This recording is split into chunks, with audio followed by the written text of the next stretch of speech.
नमस्कार। मैं डॉक्टर अर्जुन सिंह। प्रयागराज में मेरा कई जगह क्लासेस चलते रहते हैं। मेरे नाम से 15 किताबें भी आती हैं और भी कई पेंडिंग में हैं, वह भी आ जाएंगी जल्दी। जो लड़के TGT PGT NET JRF higher की तैयारी करते हैं उनके लिए किताब बहुत उपयोगी है। खास करके टीजीटी वाले लड़के बहुत फायदा इससे उठाते हैं। बहुत लड़के क्लास लेकर के सर्विस कर रहे हैं, आज उनका जीवन बहुत बेहतर है। अब कुछ नहीं सर, क्लास ले पाते हैं तो किताबें पढ़ लेते हैं, तभी उनका काम चल जाता है। वो भी सिलेक्शन ले चुके हैं, आप भी इसका फायदा उठा सकते हैं। थोड़ा सा ये मैं बता दूं, जो दूर के बच्चे हैं जो पास के वो तो क्लास ले लेते हैं कि कैसे पढ़ना चाहिए, थोड़ा सा मैं उनकी झलक दे देता हूं। तो उसके बाद जब पढ़ेंगे तो आसानी से उनको समझ में आ जाएगा। क्लास तो लंबा होता है लेकिन बहुत थोड़ा थोड़ा सा मैं झलक दे देता हूँ। जैसे प्लेटो में सवाल आता है कि व्यक्ति का बृहद रूप राज्य है, तो कैसे उसने कहा है। सबसे पहले हम लोग प्लेटो का लेते हैं। उसने कहा व्यक्ति का बृहद रूप राज्य है। देखिएगा, प्लेटो ने कहा जैसे ये व्यक्ति है और व्यक्ति के मस्तिष्क में 3 प्रकार की प्रवृत्तियां विद्यमान होती हैं। बुद्धि होता है, साहस होता है और काम करने की सामर्थ्य होती है। वो आप में भी है, बुद्धि भी है, साहस भी है और काम करने की सामर्थ्य भी है। प्लेटो ने कहा कि समाज में ऐसे सभी व्यक्तियों को क्या किया जाए, जैसे जो देश में अगर लागू करना है तो देश में सभी व्यक्तियों को क्या किया जाए, जो बुद्धि वाले हों इकट्ठा कर लिया जाए, जो साहसी ज्यादा हैं उनको इकट्ठा कर लिया जाए, जिनके अंदर कार्य करने की सामर्थ्य ज्यादा यानी जिसकी मात्रा ज्यादा है तीनों में से, उसको इकट्ठा कर लिया जाए। तो जो बुद्धि वाला ज्यादा वर्ग बन के आएगा वो बन जाएगा शासक वर्ग, और जो बहुत साहसी होगा, तेज तर्रार होगा, रक्षा की बात करेगा, तो ये बन जाएगा सैनिक वर्ग। और जो काम करने में सामर्थ्य रखेगा, इंटरेस्ट रखेगा, ये बन जाएगा उत्पादक वर्ग। इस तरीके से 3 वर्गों का निर्माण हो गया, शासक वर्ग, सैनिक वर्ग और उत्पादक वर्ग। तो प्लेटो ने कहा ये लोग अपने निश्चित स्थान पर ईमानदारी से कार्य करेंगे और दूसरे कार्यों में हस्तक्षेप नहीं करेंगे तो न्याय की उत्पत्ति होगी। और प्लेटो ने कहा यही 4 तत्व मिलकर के राज्य बनाते हैं। कौन तत्व, ये देखिएगा ऐसे, ये 4 तत्व मिलकर के राज्य बनाते हैं। तो व्यक्ति का बृहद रूप राज्य है, ये कोटेशन है किसका, प्लेटो का। और कहा राज्य चट्टान से नहीं निकलता, बबूल से नहीं निकला है, कहां निकला, मस्तिष्क से निकला है। तो देख लीजिए, फिगर आसानी समझ में आ जाएगी। ये बुद्धि कहाँ होती है, मस्तिष्क में होती है। साहस कहां से होता है, मस्तिष्क में। अगर दिमाग नहीं काम करेगा तो हाथ भी नहीं उठेगा, आप भी जानते हैं। तो कार्य करने की सामर्थ्य भी ये बुद्धि में होती है, मस्तिष्क में होती है। तो राज्य का उद्भव कहां से हुआ, मस्तिष्क से हुआ। तो ये कोटेशन है, ये कई बार पूछा जाता है, कंफ्यूज जाते हैं। आजीवन आप नहीं भूलेंगे, आप पढ़िए, खूब अच्छी तरीके से समझ में आएगा। फिर इसका शिष्य अरस्तु, वो नहीं मानता कि राज्य की इकाई व्यक्ति होता है, वो स्वीकार ही नहीं करता। वो क्या कहता है, कहता राज्य की इकाई परिवार होता है। क्यों, व्यक्ति अकेला रह ही नहीं सकता। अरस्तु आलोचना करता है अपने गुरु का। जो गुरु ने राज्य की इकाई व्यक्ति को माना, अरस्तु नहीं मानता है। अरस्तु कहता है व्यक्ति अकेला रह ही नहीं सकता। उसने कहा he who is unable to live in society or no need because he is sufficient for himself must be either a beast god. छोड़िए इंग्लिश, ऐसे देखिए, अरस्तु जीव विज्ञान का जनक था, राजनीति विज्ञान का भी जनक था।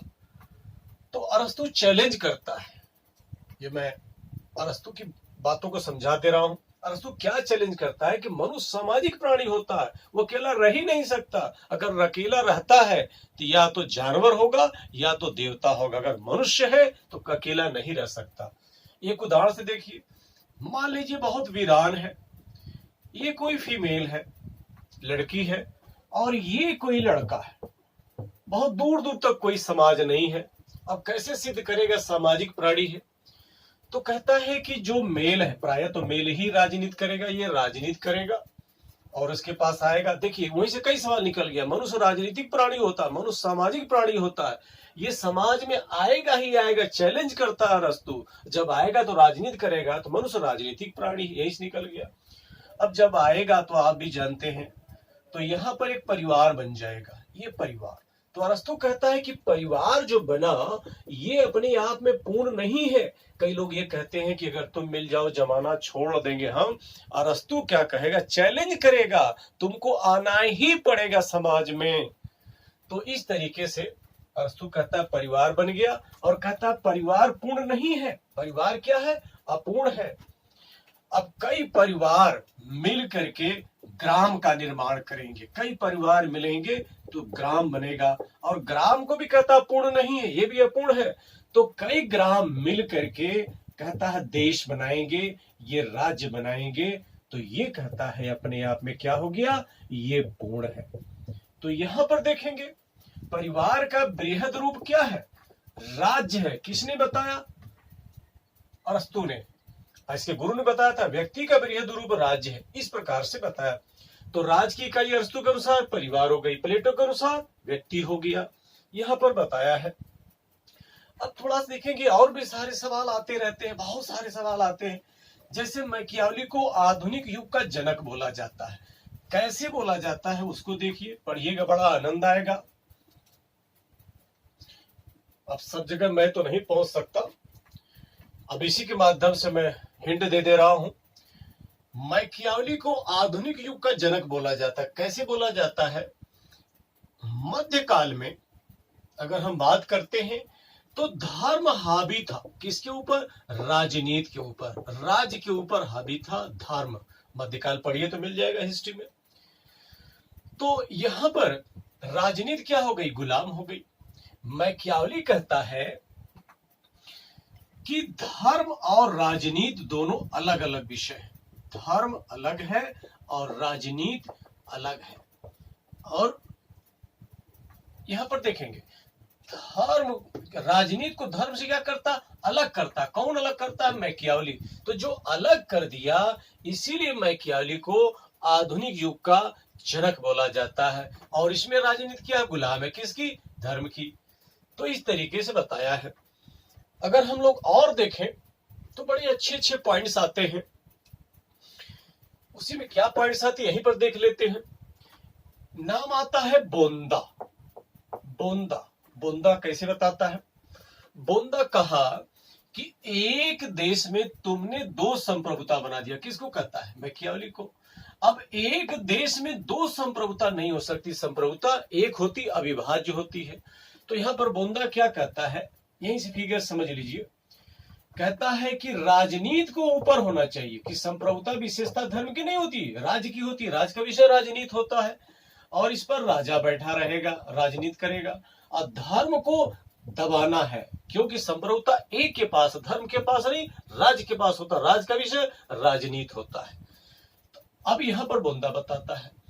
तो बोंदा ने क्या कहा कि नागरिकों और प्रजाजनों के ऊपर सर्वोच्च और अंतिम शक्ति, जिसके ऊपर कोई कानून लागू नहीं होता। संप्रभु शक्ति किसके पास आ गई, राजा के पास। तो संप्रभुता का जनक किसको बोला जाता है, बोंदा को। आधुनिक युग का जनक मैकियावेली को।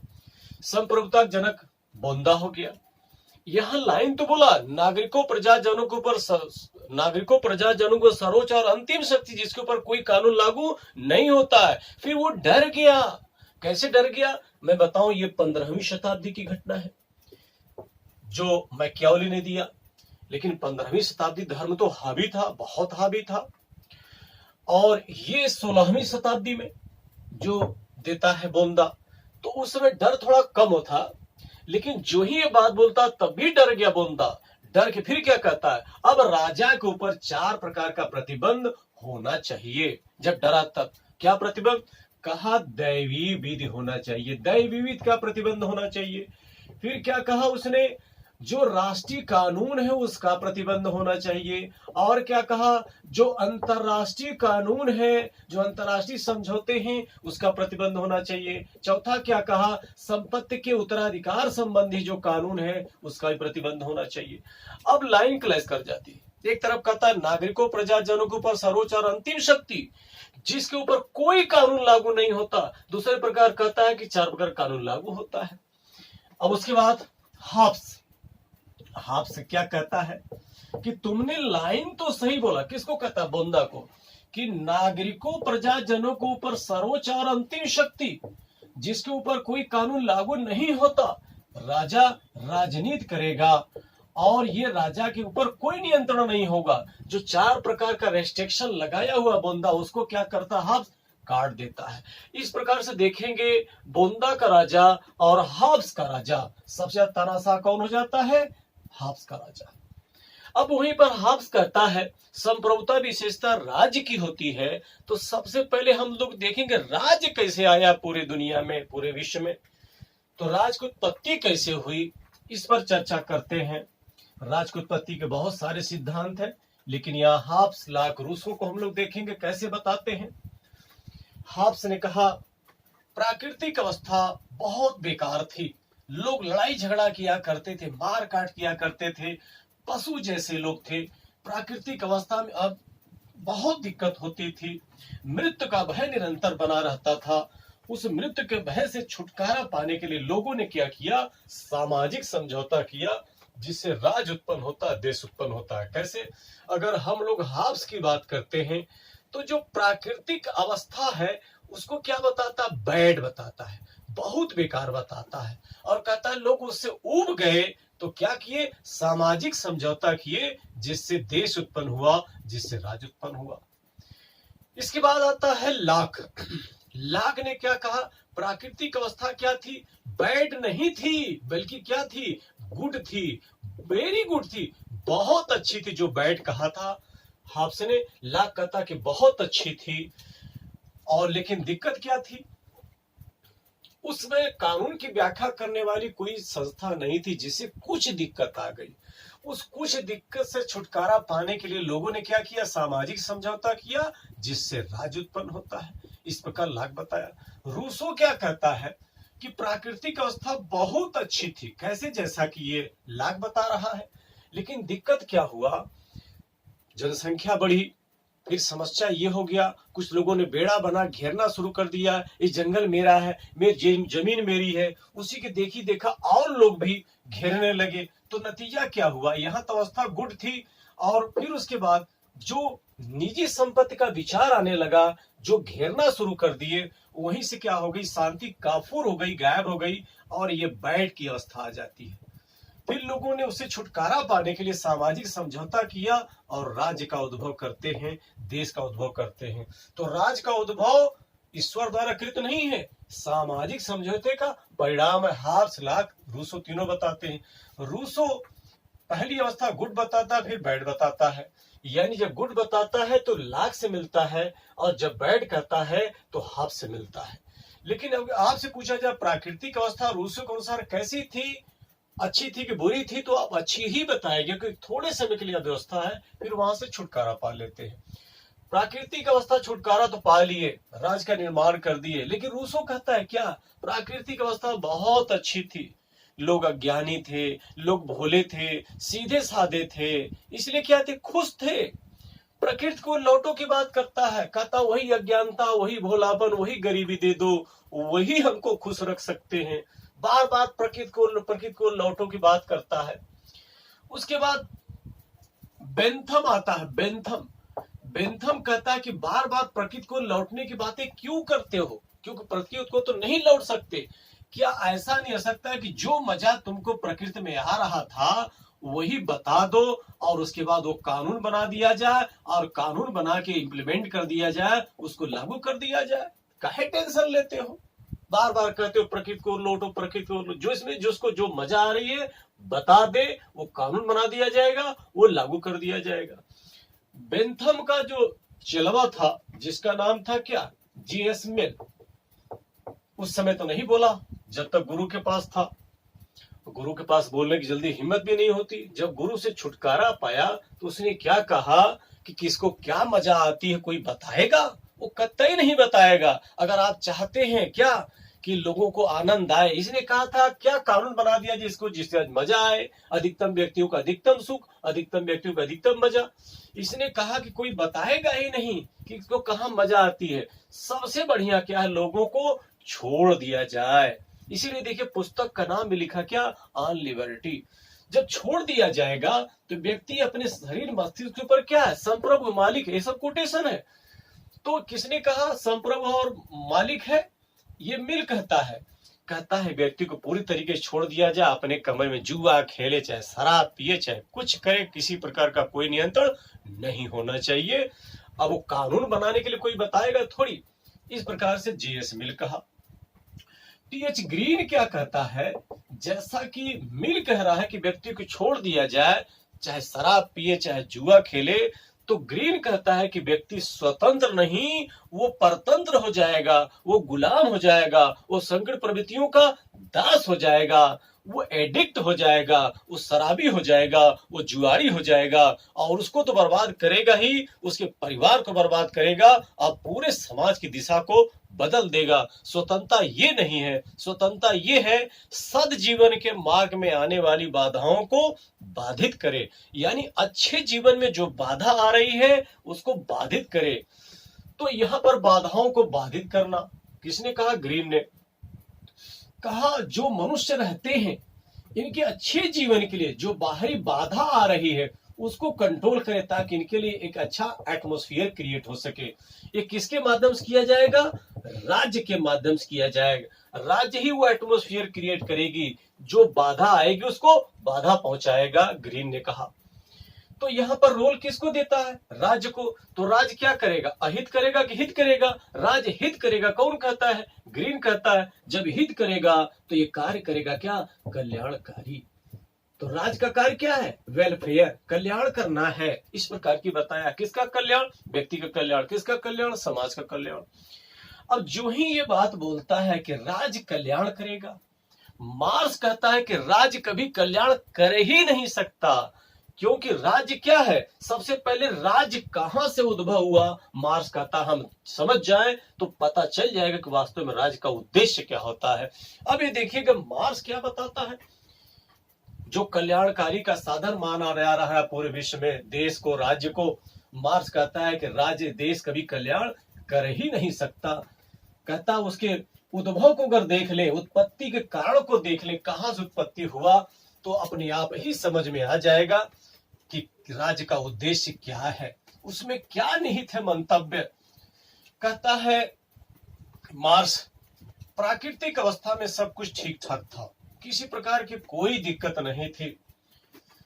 उसमें संसाधन खूब ज्यादा थे, जनसंख्या बहुत कम थी, तो किसी प्रकार की कोई दिक्कत नहीं थी। उसमें संपत्ति थी, लेकिन कैसी संपत्ति? प्राकृतिक संपत्ति हुआ करती थी। इतना ज्यादा संपत्ति संसाधन होते थे, इकट्ठा करने की जरूरत नहीं था। लेकिन वहां पर बताया है, कौन? मार्क्स ने बताया है कि जनसंख्या क्या हो गई? ये बढ़ने लगी। जब बढ़ने लगी तो संसाधन क्या होंगे? सिमटने लगेंगे। तो यही कहता भाव आता है क्या? निजी संपत्ति का भाव आता है। संपत्ति तो पहले भी थी लेकिन प्राकृतिक थी, अब ये निजी संपत्ति का भाव हो गया। ये मेरा हो जाए ताकि हम लोगों के लिए बढ़िया होगा। तो यही निजी संपत्ति के भाव से क्या उत्पन्न होता है? फिर संघर्ष उत्पन्न होता है, संघर्ष, युद्ध होता है इनके बीच। युद्ध होएगा तो एक जीतेगा, एक हारेगा। जो जीता वो स्वामी बन गया और जो हारा उसको दास बना दिया गया। और यहीं से उत्पन्न हुआ वर्ग। पहले वर्ग नहीं था, सब निजी संपत्ति के भाव से वर्ग उत्पन्न होता है। और ये बदला न ले ले दास, इसलिए ऐसे इंस्ट्रूमेंट्स का आविष्कार करेगा कि जो इसका शोषण कर सके, इसका दमन कर सके, इसको दबा सके। उसी का नाम है स्टेट, उसी का नाम है राज्य। कौन बताता है? तो राज्य किस लिए आया? शोषण के लिए आया, पोषण के लिए नहीं आया है। ये कल्याण के लिए नहीं आया है, ये शोषण के लिए आया है। ये किसने बनाया है? स्वामी वर्ग ने बनाया है। किसके लिए?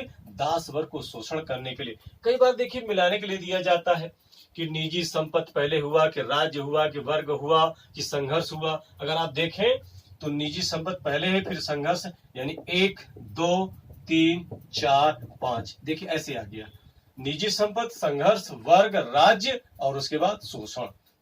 फिर मार्क्स क्या कहा? राज्य का कार्य कभी पोषण नहीं हो सकता, कभी वेलफेयर हो ही नहीं सकता, क्योंकि उसका उद्देश्य ही शोषण के लिए बनाया गया। फिर मार्क्स ने क्या कहा कि जब कृषि होने लगी तो स्वामी वर्ग क्या हुआ? सामंत बन गया। ये सामंत बन गया और दास को क्या बना दिया गया? कृषक बना दिया गया, ये कृषक हो गया। फिर कहता जब औद्योगिक क्रांति होती है तो उद्योग वही लगाएगा जिसके पास पैसा होगा। पैसा किसके पास था? सामंत वर्ग के पास था। तो ये क्या बन गया? ये पूंजीपति बन गया। और जो कृषक था आज विश्व में क्या बन गया है? वो लेबर बन गया है। इस प्रकार से राज्य यहां भी है, राज्य रहेगा ही, और जब तक वर्ग रहेगा तब तक राज्य रहेगा। और राज्य का काम कभी भी वेलफेयर नहीं हो सकता है। किसने बताया है? मार्क्स ने बताया है। कहा जब वर्ग का समापन कर देंगे तभी कल्याण हो सकता है। ये तो बड़ी लंबी थ्योरी है, लेकिन यहाँ पर देखेंगे तो इस प्रकार से बताया, क्या राज्य के विषय में बताया। राज्य का कार्य कभी कल्याणकारी हो ही नहीं सकता, क्योंकि आविष्कार ही इसका हुआ है शोषण के लिए। तो आप किताब पढ़िएगा, बड़ा आनंद आएगा। ये तो हमने थोड़ा सा झलक दे दिया है, और मैं नंबर दे दूंगा, आप लोग जो है वहां संपर्क कर सकते हैं। ठीक है, धन्यवाद।